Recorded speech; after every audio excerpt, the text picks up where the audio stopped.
Alright guys, today we're looking at how to set screen recording on the iPhone 11 running iOS 13.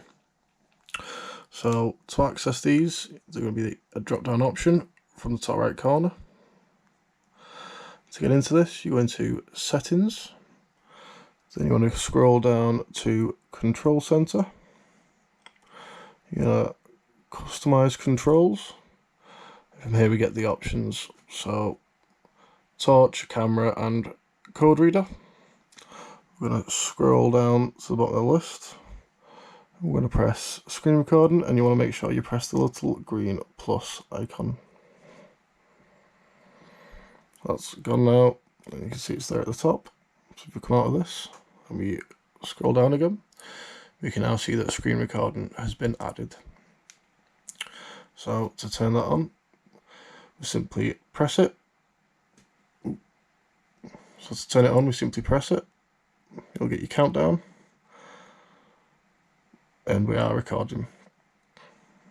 So this will now record obviously everything on your screen, so you can go into games,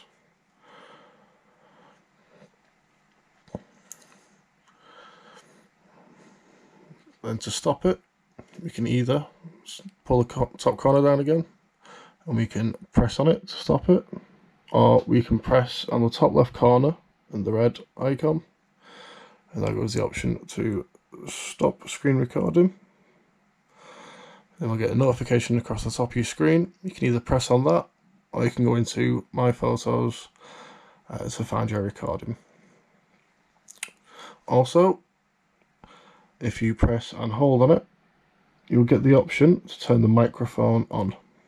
So if it lights up red, the microphone is on. Press it again to turn it off, and that will obviously record any sound along with your screen. And there we have it. Thank you very much for watching. Don't forget to like and subscribe, and I'll see you all soon.